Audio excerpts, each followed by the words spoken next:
တံဗုဒ္ဓေ6မျိုးစီးပွားတို့ဟုသည်နှင့်အညီအယောင်အဝဲကောင်းမွန်ကြကုန်သည်ဖြစ်၍စီးပွားဥစ္စာများတိုးတက်ကြီးပွားနိုင်ကြစေရန်တံဗုဒ္ဓေ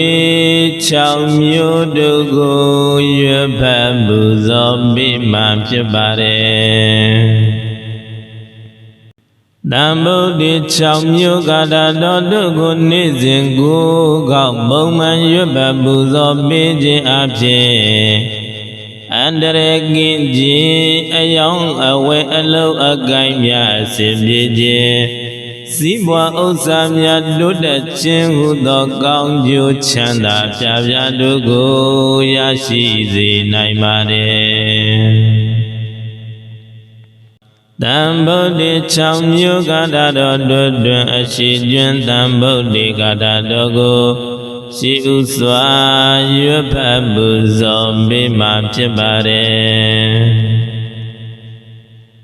တံဗုဒ္ဓေအထဝိသေသသဗ္ဗတိဇံသဗ္ဗဂုဏံ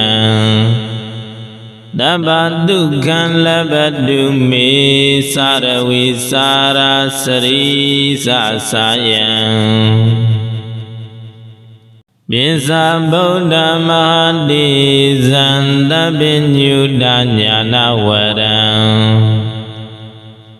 သဗ္ဗတတ္တရုသဗ္ဗဗယံဝိနတံတုအတိတတောအနောက်ကျွန်းတံဗုဒ္ဓေကာတာတော်ကိုဆက်လက်ပြီးတော့ရွတ်ပတ်ပူဇော်ပေးပါမယ်တံဗုဒ္ဓေအထဝိသေသဒွာဝိသေသဣမေဗုဒ္ဓဧကတိန်သသဗ္ဗေဗုဒ္ဓဒွတိန်သသမဟာဗုဒ္ဓောပိစ္ဆဝိတံဗုဒ္ဓနိတိတိတိန်သဗုဒ္ဓဘာဝနာဣတိနာဗုဒ္ဓဂုဏေနာတိတံဓမ္မေသသံဃေသာအတရေနနမမဟံနမကာရဏုဘဝေနာဟိတဝံသဗ္ဗေဥပတဝေအနိကအန္တရာယပိဝိနတံတုအတိတတောတောင်ကျွန်းတံဗုဒ္ဓေကာတာတော်ကိုဆက်လက်ပြီးတော့ရွတ်ပတ်ပူဇော်ပေးပါမယ်တံဗုဒ္ဓေအထဝိသေသဒွါရသင်္သသဟတကေပိစ္ဆတတသဟတာနိနမမိတိရတမဟံအပကဝါလူကဂင်္ဂာနန္ဒနိဗ္ဗုဒ္ဓဇိနာတိတံဓမ္မေသတံဃေသအတရေနနမမဟံနမကာရဏုဘဝေနာဟိတဝတ္တပေဥပတဝေအနိကအန္တရာယပိဝိနတံတုအတိတတောမြောက်ကျွန်းတံဗုဒ္ဓေကာတာတော်ကိုဆက်လက်ပြီးတော့ရွတ်ပတ်ပူဇော်ပေးမှဖြစ်ပါတယ်တံဗုဒ္ဓေအထဝိသေသပိစ္ဆတတသဟတာနိဒွါရသင်္သသဟတကေဂင်္ဂာယံဝါလူကစုံနေပရဇိတဝံမဟာဘုံလိနမမိတိရတမဟံတိတံဓမ္မေသတံဃေသအတရေနနမမဟံနမကာရဏုဘဝေနာဟိတဝတ္တပေဥပတဝေအနိကအန္တရာယပိဝိနတံတုအတိတတော အောင်တံဗုဒ္ဓဂါထာတော်ကိုဆက်လက်ပြီးတော့ရွတ်ဖတ်ပူဇော်ပေးမှာဖြစ်ပါတယ်တံဗုဒ္ဓေအထဝိ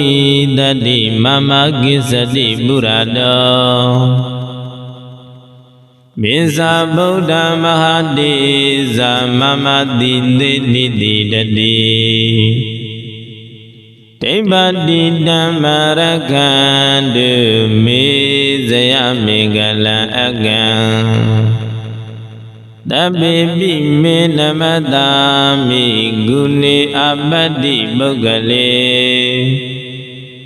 အရိယာနိသတပိတံသဝကနိသတပတောမဟာလာဘတံဗုဒ္ဓေဂါထာတော်ကိုဆက်လက်ပြီးတော့ရွတ်ပတ်ပူဇော်ပေးမှာဖြစ်ပါတယ်တံဗုဒ္ဓေအထဝိသေသဒွါရသင်္သသဟတကေပိသတတသဟတာနိနမမိတိရတမဟံအပကဝါလူကဂင်္ဂာနန္ဒနိဗ္ဗုဒ္ဓဇိနာဗုဒ္ဓတိဓမ္မတိဇံတပပိယံလာပါလပံနမောဗုဒ္ဓံဇယမေကလံတိရိဗုဒ္ဓံတိတံဓမ္မေသတံကိသအတရေနနမမဟံနမကာရနုဘဝေနာဟိတဝတ္တပေဥပတဝေအနိကအန္တရာယာပိဝိနတံတုအတေတတောအာကိစေယံတပ္ပတိဝံအာယုဝနောဒုက္ခံပလံဇယံတေသောတတတိတာဘဝတုမမတပ္ပတာ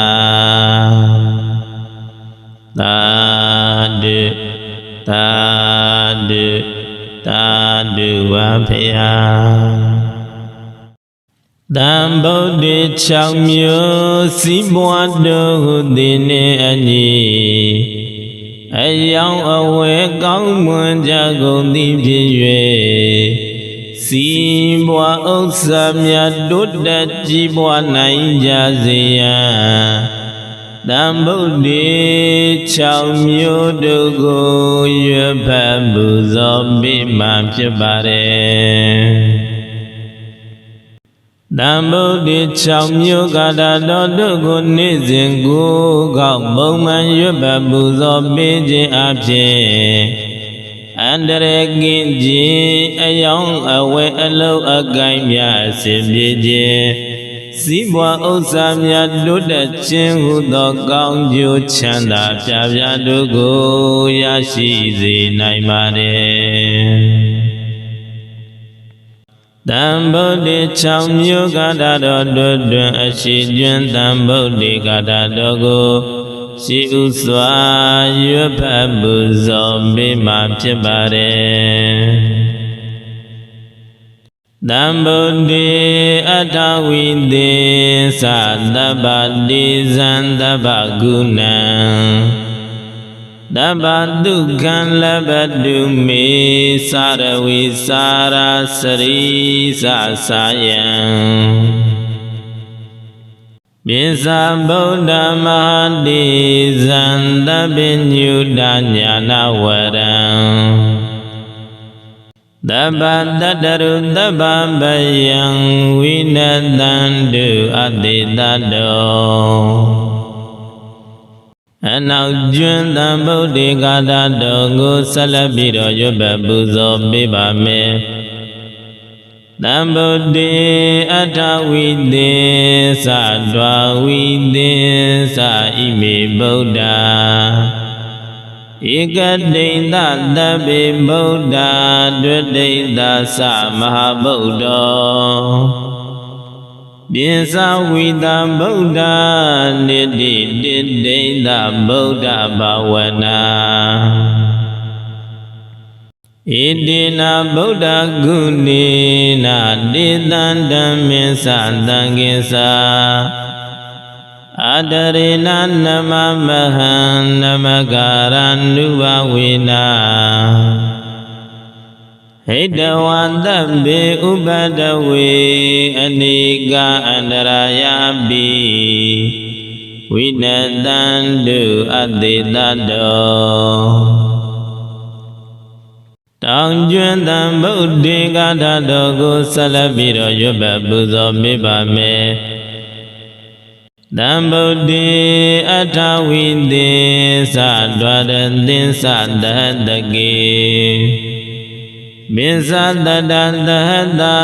Ninamami Diradamaham Abhagawa Luga Ginga Nanda Nebuddha Zina Tindandame Sadangin Sadarina Namamaha Namakara Nubawina Hidawadabe Ubadawe Anika Andaraya Biwinadandu Adidado Yajuan Tam Buddhi Gata Dogu Salabiro Yubba Buzo Bima Pibare Tam Buddhi Atawide Sabisa Dadadadani Twadadin Sadadagi Ginga Yang Waluga Suni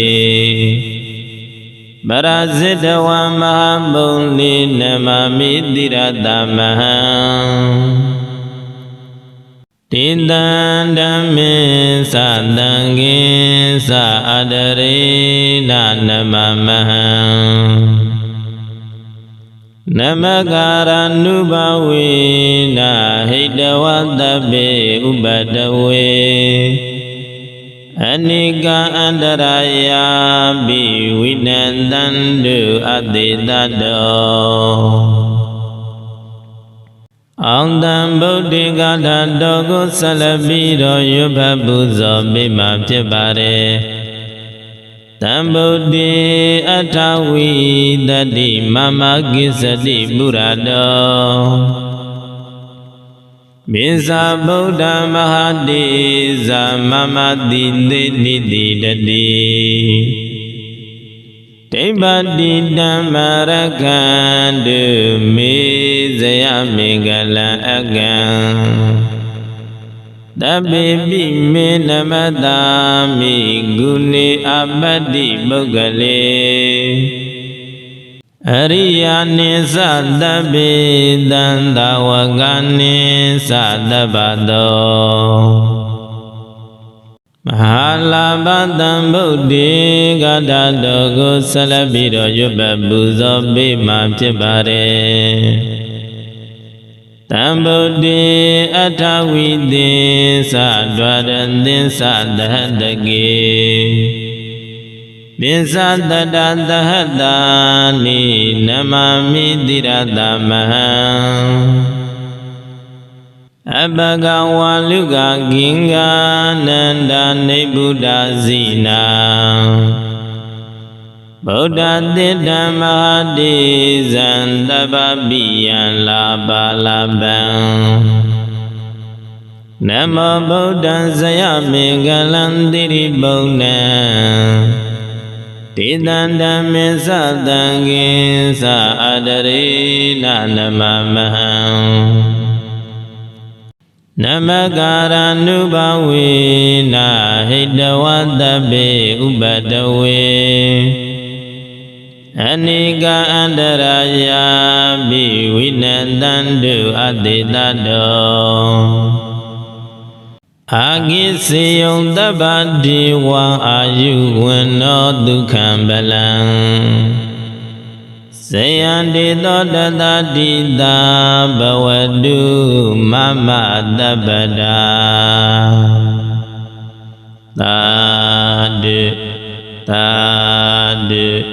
Tadu Wapaya တံဗုဒ္ဓ6မျိုးစီးပွားတို့ဟုသည်နှင့်အညီအယောင်အဝဲကောင်းမွန်ကြကုန်သည်ဖြစ်၍စီးပွားဥစ္စာများတိုးတက်ကြီးပွားနိုင်ကြစေရန်တံဗုဒ္ဓ6မျိုးတို့ကိုရွတ်ဖတ်ပူဇော်ပေးမှဖြစ်ပါတယ်တံဗုဒ္ဓ6မျိုးကာတာတော်တို့ကိုနေ့စဉ်ကိုကောက်ပုံမှန်ရွတ်ပတ်ပူဇော်ပေးခြင်းအပြင်အန္တရာယ်ကင်းခြင်းအယောင်အဝဲအလုံးအကိုင်းများအစဉ်ပြေခြင်းစီးပွားဥစ္စာများတိုးတက်ခြင်းဟုသောကောင်းကျိုးချမ်းသာပြပြတို့ကိုရရှိစေနိုင်ပါတယ်တံဗုဒ္ဓ6မျိုးကာတာတော်တို့တွင်အရှိကျွန်းတံဗုဒ္ဓကာတာတော်ကိုရှိဥစွာရွတ်ဖတ်ပူဇော်ပေးမှဖြစ်ပါတယ်တံဗုဒ္ဓအတ္တဝိသေသသဗ္ဗတိဇံသဗ္ဗဂုဏံတဗ္ဗဒုက္ခံလဗ္ဗတုမေသာရဝိစာရာစရိသာယံပိစဗုဒ္ဓမဟာတိဇံသဗ္ဗညုတညာနာဝရံသဗ္ဗတတ္တရုသဗ္ဗဗယံဝိနတံတုအတိတတောအနောက်ကျွန်းတံဗုဒ္ဓကာတာတော်ကိုဆက်လက်ပြီးတော့ရွတ်ပတ်ပူဇော်ပေးပါမယ်တံဗုဒ္ဓအတ္ထဝိသေသဒွာဝိသေသဣမေဗုဒ္ဓဧကတိန်သသဗ္ဗေဗုဒ္ဓဒွတိန်သသမဟာဗုဒ္ဓောပိစဝိတံဗုဒ္ဓနိတိတိတိန်သဗုဒ္ဓဘာဝနာဣတိနာဗုဒ္ဓဂုဏေနာတိတံဓမ္မေသသံဃေသာအတရေနနမမဟံနမကာရဏုဘဝေနာဟိတဝံသဗ္ဗေဥပဒဝေအနိကအန္တရာယပိဝိနတံတုအတိတတောတောင်ကျွန်းတံဗုဒ္ဓကာတာတော်ကိုဆက်လက်ပြီးတော့ရွတ်ပတ်ပူဇော်ပေးပါမယ်တံဗုဒ္ဓအတ္ထဝိသေသဒွါရသင်္သသဟတကေပိစတတသဟတနိနမမိတိရတမဟံအပကဝါလူကဂင်္ဂာနန္ဒနိဗ္ဗုဒ္ဓဇိနာတိတံဓမ္မေသတံဃေသအတရေနနမမဟံနမကာရဏုဘဝေနာဟိတဝတ္တပေဥပတဝေအနိကအန္တရာယပိဝိနတံတုအတိတတောမြောက်ကျွန်းတံဗုဒ္ဓကာတာတော်ကိုဆက်လက်ပြီးတော့ရွတ်ပတ်ပူဇော်ပေးမှဖြစ်ပါတယ်တံဗုဒ္ဓအတ္ထဝိသေသပိစတတသဟတနိ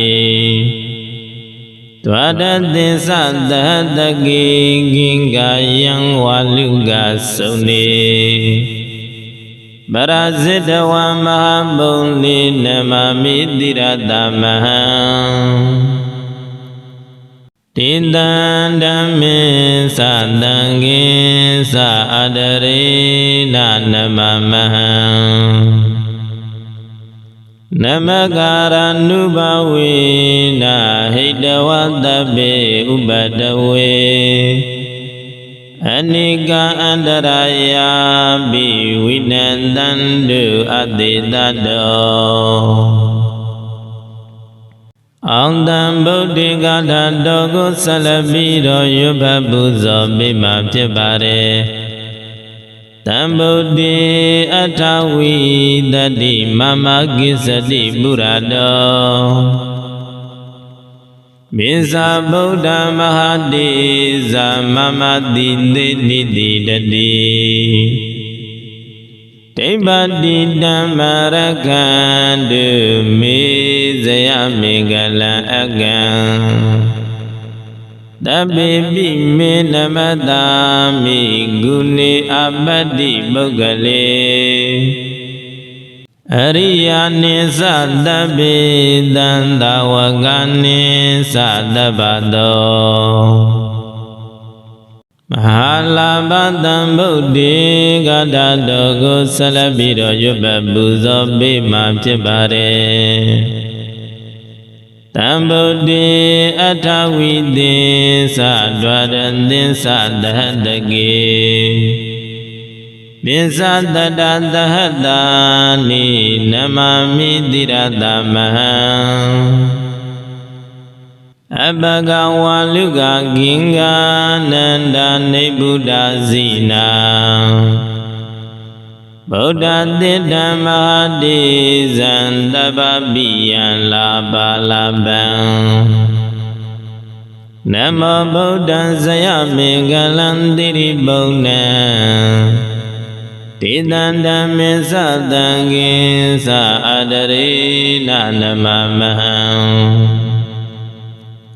နမကာရနုဘဝေနဟိတဝတ္တပေဥပတဝေအနိကအန္တရာယာပိဝိနတံတုအတေတတောအာဂိစေယံတပ္ပတိဝံအာယုဝနောဒုက္ခံပလံဇယံတေသောတတတိတာဘဝတုမမတပ္ပတာသာဓုသာဓုသာဓုဝဖေယတံဗုဒ္ဓေ6မျိုးစီးပွားတို့ဟုသည်နှင့်အညီအယောင်အဝဲကောင်းမွန်ကြကုန်သည်ဖြစ်၍စီးပွားဥစ္စာများတိုးတက်ကြီးပွားနိုင်ကြစေရန်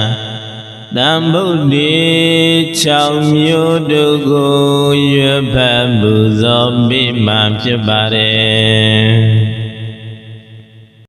တံဗုဒ္ဓေ6မျိုးဂါထာတော်တို့ကိုနေ့စဉ်ကိုယ်ကောက်ပုံမှန်ရွတ်ပတ်ပူဇော်ပေးခြင်းအပြင်အန္တရာယ်ကင်းခြင်းအယောင်အဝဲအလုံးအကိုင်းများအစဉ်ပြေခြင်းစီးပွားဥစ္စာများတိုးတက်ခြင်းဟုသောကောင်းကျိုးချမ်းသာပြပြတို့ကိုရရှိစေနိုင်ပါတယ်တံဗုဒ္ဓေ6မျိုးဂါထာတော်တို့တွင်အရှိကျွန်းတံဗုဒ္ဓေဂါထာတော်ကိုရှိဥစွာရွတ်ဖတ်ပူဇော်ပေးမှာဖြစ်ပါတယ်တံဗုဒ္ဓေအထဝိသေသတပ္ပတိဇံတပ္ပကုဏံတပ္ပဒုက္ခံလဘတုမေသာရဝိစာရာစရိသာယံပိစ္ဆဗုဒ္ဓမဟာတေဇံတပိညုတညာနာဝရံတပ္ပတတရုတပ္ပပယံဝိနတံတုအတေတတောအနောက်ကျွန်းတံဗုဒ္ဓေဂါထာတော်ကိုဆက်လက်ပြီးတော့ရွတ်ပတ်ပူဇော်ပေးပါမယ်တံဗုဒ္ဓေအထဝိသေသဒွါဝိသေသဣမေဗုဒ္ဓဧကတိန်သတဗ္ဗေဗုဒ္ဓဒွတိန်သသမဟာဗုဒ္ဓောပိစ္ဆဝိတံဗုဒ္ဓနိတိတိတိန်သဗုဒ္ဓဘာဝနာ Idina Buddha Gunina Didandamisa Dangisa Adarina Namamahan Namagaran Nuvawina Hidawandambi Ubadawi Aniga Andarayabi Winadandu Adidado Tang Juan Tam Buddhi Gata Dogu Salabiro Yuba Buzo Bibame Tam Buddhi Atawidi Sadwaradin Sadadagi Bisa Dadadada Ninamami Diradamaham Abhagawa Luga Ginga Nanda Nibuddha Zina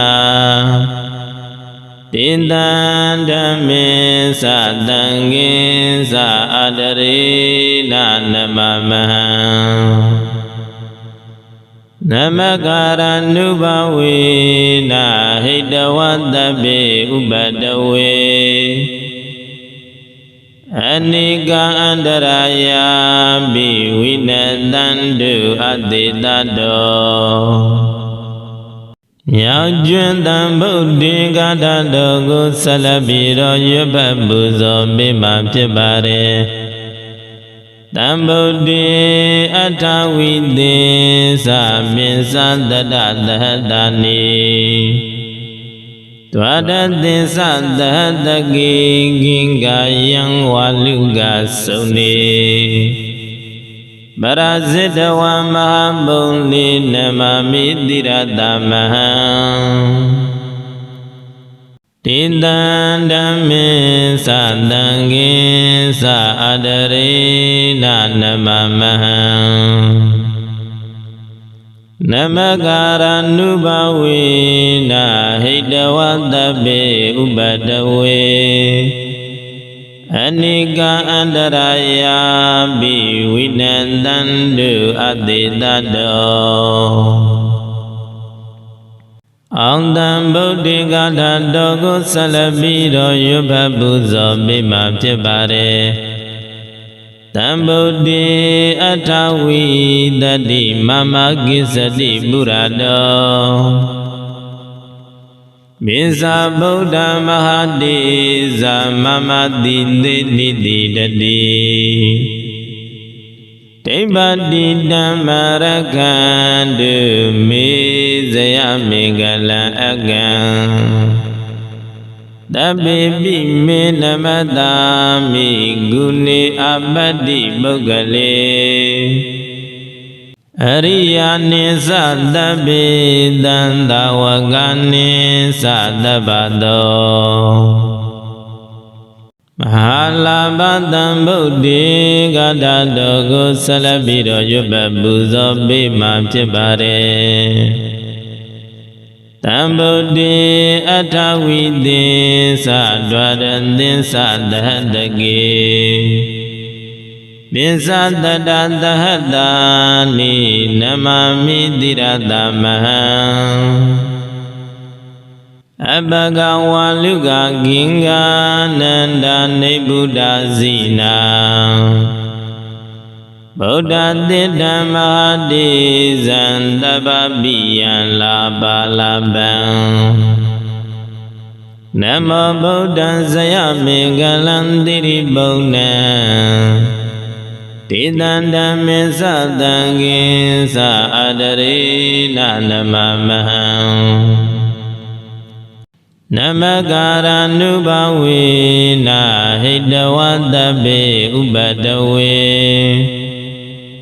Anika Andaraya Biwinadandu Adidado Agisiyong Dabadi Wa Ayuwano Dukhambalang Sayandito Dadadida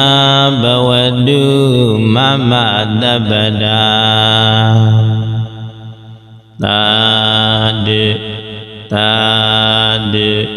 Tadu Wapaya တံဗုဒ္ဓေ6မျိုးစီးပွားတို့ဟုသည်နှင့်အညီအယောင်အဝယ်ကောင်းမွန်ကြကုန်သည်ဖြစ်၍စီးပွားဥစ္စာများတိုးတက်ကြီးပွားနိုင်ကြစေရန်တံဗုဒ္ဓေ6မျိုးတို့ကိုရွတ်ဖတ်ပူဇော်ပေးမှဖြစ်ပါတယ်တံဗုဒ္ဓေ6မျိုးကာတာတော်တို့ကိုနေ့စဉ်ကိုကောက်ပုံမှန်ရွတ်ပတ်ပူဇော်ပေးခြင်းအပြင်အန္တရာယ်ကင်းခြင်းအယောင်အဝယ်အလုံးအကိုင်းများအစဉ်ပြေခြင်းစီးပွားဥစ္စာများတိုးတက်ခြင်းဟုသောကောင်းကျိုးချမ်းသာပြပြတို့ကိုရရှိစေနိုင်ပါတယ်တံဗုဒ္ဓေ6မျိုးကာတာတော်တို့တွင်အရှိကျွန်းတံဗုဒ္ဓေကာတာတော်ကိုရှိဥစွာရွတ်ဖတ်ပူဇော်ပေးမှဖြစ်ပါတယ်တံဗုဒ္ဓေအထဝိသေသ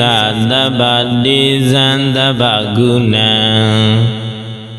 တဗ္ဗဒုက္ခံလဗ္ဗတုမေသာရဝိစာရာစရိသသာယံပိစ္ဆဗုဒ္ဓမဟာတိ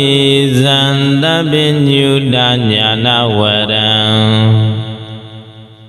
တဗ္ဗတတ္တရုတဗ္ဗဗယံဝိနတံတုအတိတတောအနောက်ကျွန်းတံဗုဒ္ဓေကာတာတော်ကိုဆက်လက်ပြီးတော့ရွတ်ပတ်ပူဇော်ပေးပါမယ်တံဗုဒ္ဓေအထဝိသေသဒွာဝိသေသဣမေဗုဒ္ဓဧကတိန်သသဗ္ဗေဗုဒ္ဓဒွတိန်သသမဟာဗုဒ္ဓောပိစ္ဆဝိတံဗုဒ္ဓနိတိတိတိန်သဗုဒ္ဓဘာဝနာဣတိနာဗုဒ္ဓဂုဏေနာတေတံဓမ္မေသသံဃေသာအတရေနနမမဟံနမကာရဏုဘဝေနာဟိတဝံသဗ္ဗေဥပတဝေအနိကအန္တရာယပိဝိနတံတုအတိတတောတောင်ကျွန်းတံဗုဒ္ဓေကာတာတော်ကိုဆက်လက်ပြီးတော့ရွတ်ပတ်ပူဇော်ပေးပါမယ်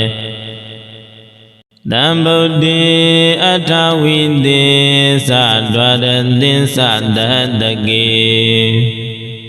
ပိစ္ဆတတသဟတနိနမမိတိရတမဟံအပကဝါလူကဂင်္ဂာနန္ဒနိဗ္ဗုဒ္ဓဇိနာတေတံဓမ္မေသတံဃေသအတရေနနမမဟံ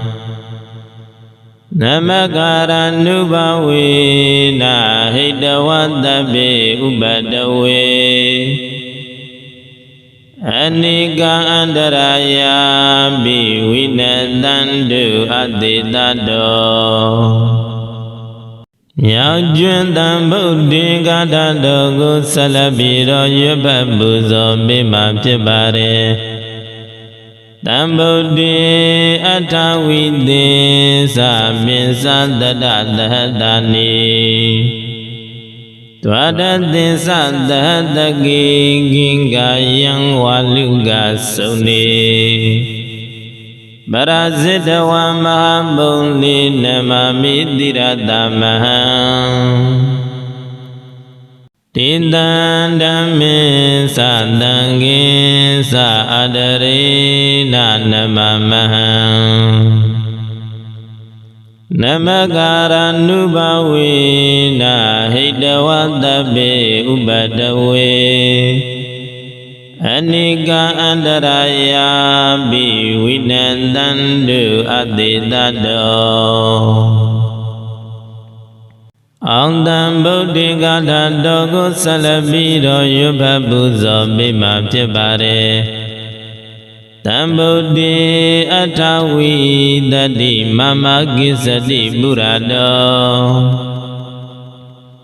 မေဇာဗုဒ္ဓမဟာတိဇာမမတိသေတိတိတတိဒိဗ္ဗတိဓမ္မရကံတုမေဇယမေကလံအကံတပိပိမေနမတာမိဂုဏေအပတ္တိပုဂ္ဂလေအရိယာနိသတပိတံသဝကနိသတပ္ပတောမဟာလာဘတံဗုဒ္ဓေဂါထာတော်ကိုဆက်လက်ပြီးတော့ရွတ်ပတ်ပူဇော်ပေးမှာဖြစ်ပါတယ်တံဗုဒ္ဓေအထဝိသေသဒွါရသင်္သသဟတကေပိသတတသဟတာနိနမမိတိရတမဟံအပကဝါလူကဂင်္ဂာနန္ဒနိဗ္ဗုဒ္ဓဇိနာဗုဒ္ဓတိဓမ္မတိဇံတပ္ပပိယံလာပါလပံနမောဗုဒ္ဓံဇယမေကလံတိရိဗုဒ္ဓံတိတံဓမ္မေသတံကိသအတရေနနမမဟံနမကာရနုဘဝေနာဟိတဝတ္တပေဥပတဝေအနိကအန္တရာယာပိဝိနတံတုအတေတတောအာဂိစေယံတပ္ပတိဝံအာယုဝနောဒုက္ခံပလံဇယံတေသောတတတိတာဘဝတုမမတပ္ပတာသာဓုသာဓုသာဓုဝဖေယတံဗုဒ္ဓေ6မျိုးစီးပွားတို့ဟုသည်နှင့်အညီအယောင်အဝဲကောင်းမွန်ကြကုန်သည်ဖြစ်၍စီးပွားဥစ္စာများတိုးတက်ကြီးပွားနိုင်ကြစေရန်တံဗုဒ္ဓေ6မျိုးတို့ကိုရွတ်ဖတ်ပူဇော်ပေးမှာဖြစ်ပါတယ်တံဗုဒ္ဓေ6မျိုးဂါထာတော်တို့ကိုနေ့စဉ်ကိုယ်ကောက်ပုံမှန်ရွတ်ပတ်ပူဇော်ပေးခြင်းအပြင်အန္တရာယ်ကင်းခြင်းအယောင်အဝဲအလုံးအကိုင်းများအစဉ်ပြေခြင်းစီးပွားဥစ္စာများတိုးတက်ခြင်းဟုသောကောင်းကျိုးချမ်းသာပြပြတို့ကိုရရှိစေနိုင်ပါတယ်တံဗုဒ္ဓေ6မျိုးဂါထာတော်တို့တွင်အရှိကျွန်းတံဗုဒ္ဓေဂါထာတော်ကိုရှိဥစွာရွတ်ဖတ်ပူဇော်ပေးမှာဖြစ်ပါတယ်တံဗုဒ္ဓေအထဝိသေသတပ္ပတိဇံတပ္ပဂုဏံတပ္ပဒုက္ခံလဘတုမေသာရဝိစာရာစရိသစာယံပိသဗုဒ္ဓမဟာတိဇံတပိညုတညာနာဝရံတပ္ပတတ္တရုတပ္ပပယံဝိနတံတုအတေတတောအနောက်ကျွန်းတံဗုဒ္ဓေဂါထာတော်ကိုဆက်လက်ပြီးတော့ရွတ်ပတ်ပူဇော်ပေးပါမယ်တံဗုဒ္ဓေအထဝိသေသဒွါဝိသေသဣမေဗုဒ္ဓဧကတိန်သတပိဗုဒ္ဓဒွတိန်သသမဟာဗုဒ္ဓောပိစဝိတံဗုဒ္ဓနိတိတိတိန်သဗုဒ္ဓဘာဝနာ Idina Buddha Gunina Didandamisa Dangisa Adarina Namamahan Namagaran Nuvawina Hidawandambi Ubadawi Aniga Andarayabi Winadandu Adidado Tang Juan Tam Buddhi Gata Dogu Salabiro Yuba Buzo Bibame Tam Buddhi Atawidi Sadwadadin Sadadagi Bisadadadada Ninamami Diradamaham Abhagawa Luga Ginga Nanda Nebuddha Zina Tindandame Sadangin Sadarina Namamaha Namagaranubawina Hidawadabe Ubadawe Anika Andaraya Biwinadandu Adidado Yajuan Tam Buddhi Gata Dogu Salabiro Yuba Buzo Bima Pibare Tam Buddhi Atawidi Sabisa Dadadadani Twadadin Sadadagi Ginga Yang Waluga Suni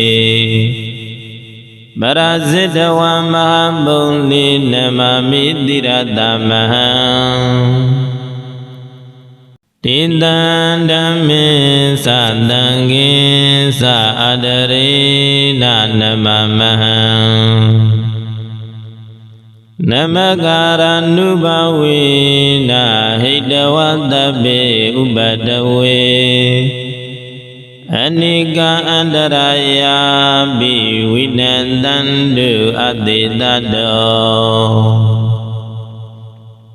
Ang Tam Buddhi Gata Dogu Salabiro Yuba Buzo Bima Pibare Tam Buddhi Atawi Dadi Mama Gisati Burado Bisa Buddha Mahadiza Mama Didi Dadi Tibadi Damarakandu Mizaya Megala Agan Dabibi Minamadami Guni Abadi Bogale Ariyani Sadabi Dandawagani Sadabado Mahalabadam Buddhi Gata Dogu Salabiro Yuba Buzo Bima Pibare Tam Buddhi Atawidi Sadwadadin Sadadagi Bisadadadadani Namami Diradamaha Abhagawa Luga Ginga Nanda Nebuddha Zina Buddha Didda Mahadi Zandababiyan Labalaban Namo Buddha Zaya Megalandiri Bona Tidandame Sadangin Sadarina Namamaha Namagaranubawina Hidawadabe Ubadawe Anika Andaraya Biwinadandu Adidado Agisiyon Dabadi Wa Ayuwano Dukhambalang Sayandito Dadadida Bawadu Mama Dabada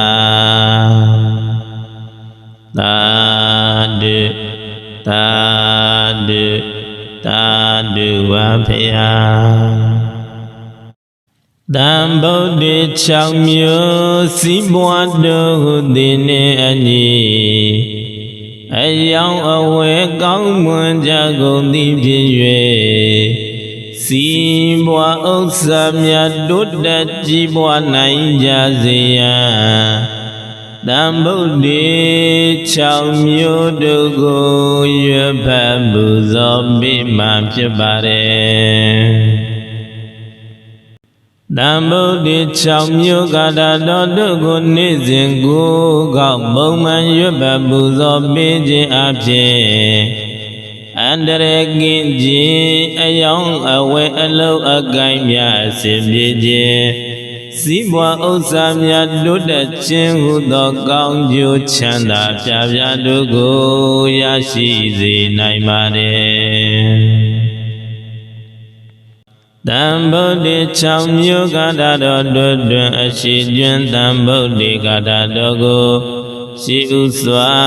ရွတ်ဖတ်ပူဇော်ပေးမှဖြစ်ပါတယ်တံဗုဒ္ဓေအထဝိသေသသဗ္ဗတိဇံသဗ္ဗကုဏံတဗ္ဗဒုက္ခံလဘတုမေသာရဝိစာရာစရိသစာယံပိသဗုဒ္ဓမဟာတိဇံသဗ္ဗညုတညာနာဝရံတဗ္ဗတတ္တရုတဗ္ဗဗယံဝိနတံတုအတိတတောအနောက်ကျွန်းတံဗုဒ္ဓေကာတာတော်ကိုဆက်လက်ပြီးတော့ရွတ်ပတ်ပူဇော်ပေးပါမယ်တံဗုဒ္ဓေအထဝိသေသဒွာဝိသေသဣမေဗုဒ္ဓဧကတိန်သသဗ္ဗေဗုဒ္ဓဒွတိန်သသမဟာဗုဒ္ဓောပိသဝိတံဗုဒ္ဓနိတိတိတိန်သဗုဒ္ဓဘာဝနာဣတိနာဗုဒ္ဓဂုဏေနာတိတံဓမ္မေသသံဃေသာအတရေနနမမဟံနမကာရဏုဘဝေနာဟိတဝံသဗ္ဗေဥပဒဝေအနိကအန္တရာယပိဝိနတံတုအတိတတောတောင်ကျွန်းတံဗုဒ္ဓေကာထာတော်ကိုဆက်လက်ပြီးတော့ရွတ်ပတ်ပူဇော်ပေးပါမယ်တံဗုဒ္ဓေအထဝိသေ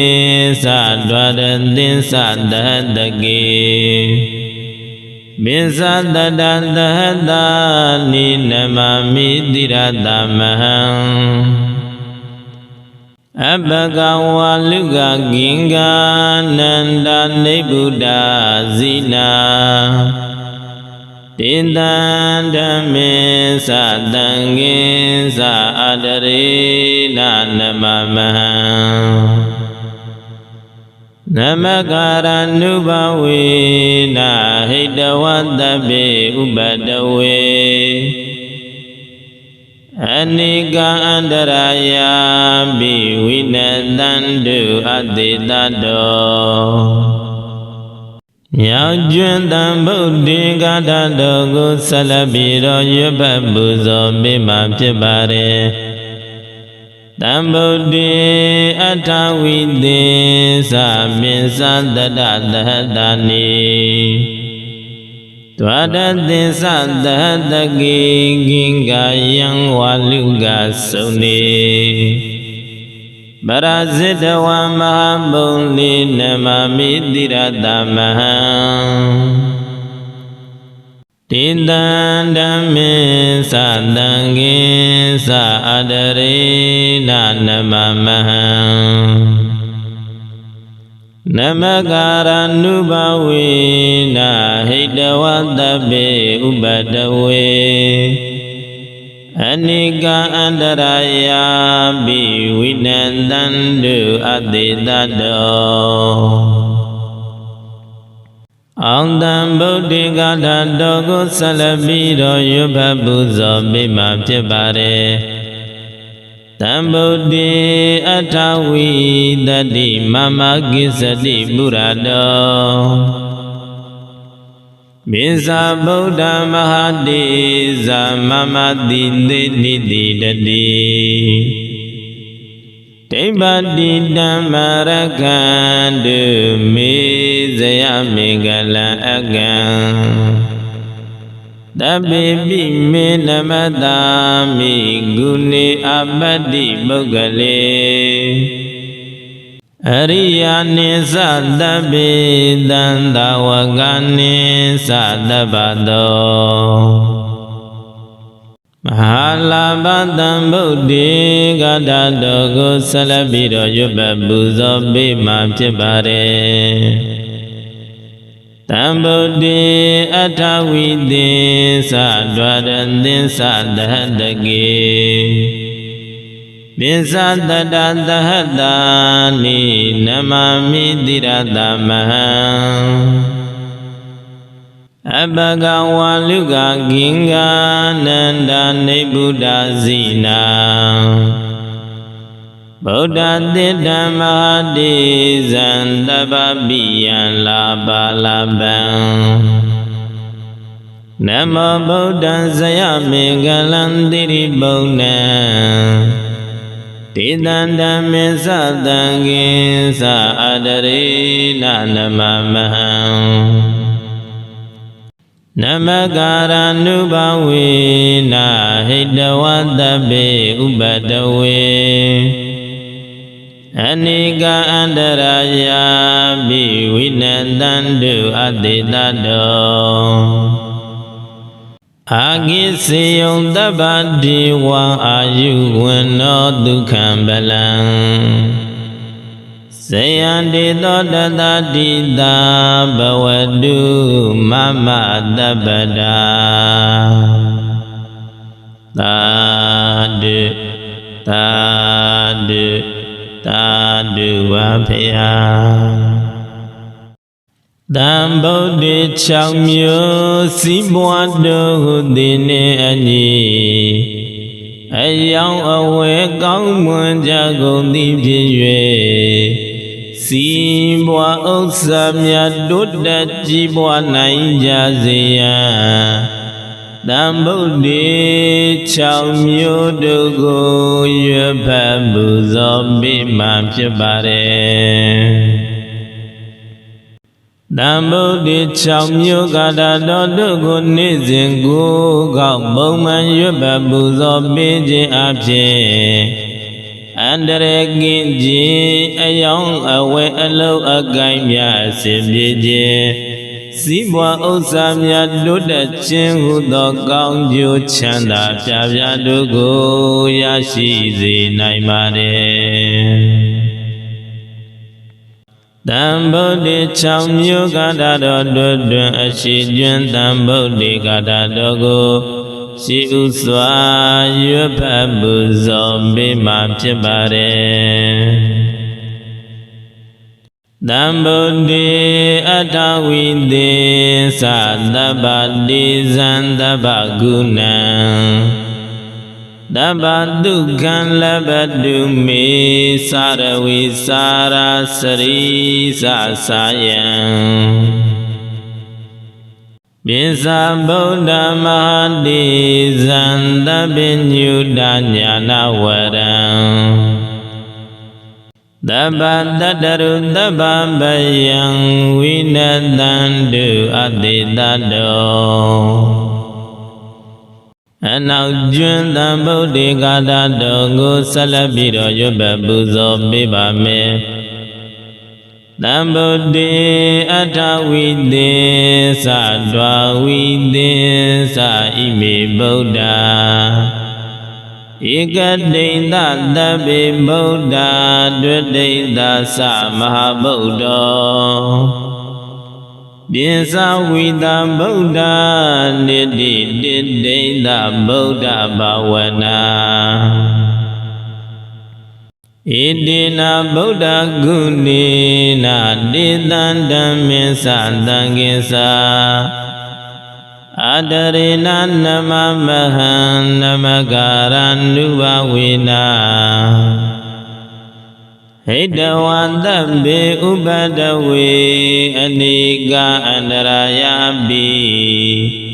Winadandu Adidado Tang Juan Tam Buddhi Gata Dogu Salabiro Yuba Buzo Bibame Tam Buddhi Atawidi Sadwaradin Sadadagi Bisadadadada Ninamami Diradamaham Abhagawa Luga Ginga Nanda Nebuddha Zina Tindandame Sadangi Sadarina Namamaha Namagara Nubawina Hidawadabe Ubadawe Aniga Andaraya Biwinadandu Adidado Yaujun Tam Buddhi Gata Dogu Salabiro Yuba Buzo Bima Pibare Tam Buddhi Atawidi Sabisa Dadadadani Twadadi Sadadagi Ginga Yang Waluga Suni Barazita Wa Mahabuli Namami Diradamaha Tindandami Sadangi Saadarina Namamaha Namagara Nubawina Hidawadabe Ubadawe Aniga Andaraya Biwinadandu Adidado Aung Buddhi Gata Dogu Salabiro Yuba Buzo Bima Pibare Tam Buddhi Atawi Dadi Mama Gisati Burado Bisa Buddha Mahadiza Mama Didi Dadi Tebadi Damarakandu Mizaya Megala Agan Dabibi Minamadami Guni Abadi Bogale Ariyani Sadabi Dandawagani Sadabado Mahalabadam Buddhi Gata Dogu Salabiro Yuba Buzo Bima Pibare Tam Buddhi Atawidi Sadwaradin Sadadagi Bisadadadadani Namami Diradamaha Abhagawa Luga Ginga Nanda Nebuddha Zina Buddha Didda Mahadi Zandababiyan Labalaban Namo Buddha Zaya Megalandiri Buddha Tidandame Sadangi Saadarina Namamaha Namagara Nubawina Hidawadabe Ubadawe Aniga Andaraya Biwinadandu Adidado Agisiyong Dabadi Wa Ayuwano Dukhambalang Sayandito Dadadida Bawadu Mama Dabada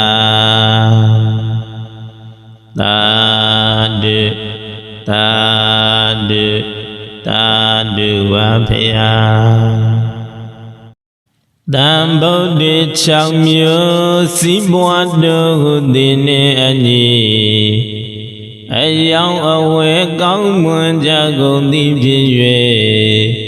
စီးပွားဥစ္စာများတိုးတက်ကြီးပွားနိုင်ကြစေရန်တံဗုဒ္ဓေ6မျိုးတို့ကိုရွတ်ဖတ်ပူဇော်ပေးမှဖြစ်ပါတယ်တံဗုဒ္ဓေ6မျိုးကာတာတော်တို့ကိုနေ့စဉ်ကိုကောက်ပုံမှန်ရွတ်ပတ်ပူဇော်ပေးခြင်းအပြင်အန္တရာယ်ကင်းခြင်းအယောင်အဝယ်အလုံးအကိုင်းများအစဉ်ပြေခြင်းစီးပွားဥစ္စာများတိုးတက်ခြင်းဟုသောကောင်းကျိုးချမ်းသာပြပြတို့ကိုရရှိစေနိုင်ပါတယ်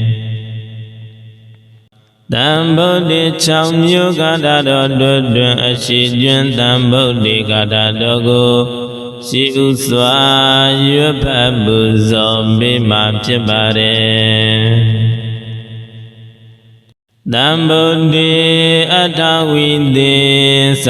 သဗ္ဗတိဇံသဗ္ဗဂုဏံ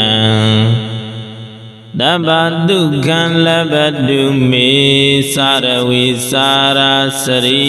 သစာယံပိသဗုဒ္ဓမဟာတိဇံသဗ္ဗညုတညာနာဝရံတဗ္ဗတတ္တရုတဗ္ဗဗယံဝိနတံတုအတိတတောအနောက်ကျွန်းတံဗုဒ္ဓေကာတာတော်ကိုဆက်လက်ပြီးတော့ရွတ်ပတ်ပူဇော်ပေးပါမယ်တံဗုဒ္ဓေအထဝိသေသဒွာဝိသေသဣမေဗုဒ္ဓဧကတိန်သသဗ္ဗေဗုဒ္ဓဒွတိန်သသမဟာဗုဒ္ဓောပိစဝိတံဗုဒ္ဓနိတိတိတိန်သဗုဒ္ဓဘာဝနာဣတိနာဗုဒ္ဓဂုဏေနာတိတံဓမ္မေသသံဃေသာအတရေနနမမဟံနမကာရဏုဘဝေနာဟိတဝံသဗ္ဗေဥပဒဝေအနိကအန္တရာယပိဝိနတံတုအတိတတောတောင်ကျွန်းတံဗုဒ္ဓေကာထာတော်ကိုဆက်လက်ပြီးတော့ရွတ်ပတ်ပူဇော်ပေးပါမယ်တံဗုဒ္ဓေအထဝိသေသဒွါရသင်္သသဟတကေပိသတတသဟတာနိနမမိတိရတမဟံအပကဝါလူကဂင်္ဂာနန္ဒနိဗ္ဗုဒ္ဓဇိနာတိတံဓမ္မေသတံငေသအတရေနနမမဟံနမကာရဏုဘဝေနာဟိတဝတ္တပေဥပတဝေအနိကအန္တရာယပိဝိနတံတုအတိတတောမြောက်ကျွန်းတံဗုဒ္ဓေကာထာတော်ကိုဆက်လက်ပြီးတော့ရွတ်ပတ်ပူဇော်ပေးမှဖြစ်ပါတယ်တံဗုဒ္ဓေအထဝိသေသပိသတတသဟတာနိဒွါရသင်္သသဟတကေဂင်္ဂာယံဝါလူကစုံနေပရဇိတဝံမဟာဘုံလိနမမိတိရတမဟံတိတံဓမ္မေသတံဃေသအတရေနနမမဟံနမကာရဏုဘဝေနာဟိတဝတ္တပေဥပတဝေအနိကအန္တရာယပိဝိနတံတုအတိတတော အောင်တံဗုဒ္ဓဂါထာတော်ကိုဆက်လက်ပြီးတော့ရွတ်ဖတ်ပူဇော်ပေးမှာဖြစ်ပါတယ်တံဗုဒ္ဓေအထဝိတတိမမကိစ္စတိပုရတောမေဇာဗုဒ္ဓမဟာတေဇာမမတိသေတိတိတတိဒိဗ္ဗတိဓမ္မရကံတုမေဇယမေကလံအကံတပိပိမေနမတာမိဂုဏေအပတ္တိပုဂ္ဂလေအရိယာနိသတပိတံသဝကနိသတပ္ပတောမဟာလာဘတံဗုဒ္ဓေဂါထာတော်ကိုဆက်လက်ပြီးတော့ရွတ်ပတ်ပူဇော်ပေးမှာဖြစ်ပါတယ်တံဗုဒ္ဓေအထဝိသေသဒွါရသင်္သသဟတကေပိသတတသဟတာနိနမမိတိရတမဟံအပကဝါလူကဂင်္ဂာနန္ဒနိဗ္ဗုဒ္ဓဇိနာဗုဒ္ဓတိဓမ္မတိဇံတပ္ပပိယံလာပါလပံ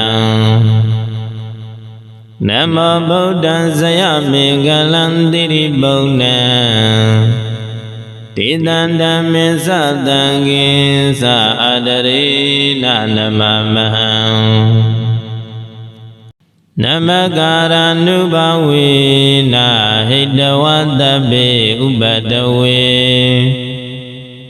အနိကအန္တရာယာပိဝိနတံတုအတေတတောအာဂိစေယံတပ္ပတိဝံအာယုဝနောဒုက္ခံပလံဇယံတေသောတတတိတာဘဝတုမမတပ္ပတာသာဓုသာဓုသာဓုဝါဖေယ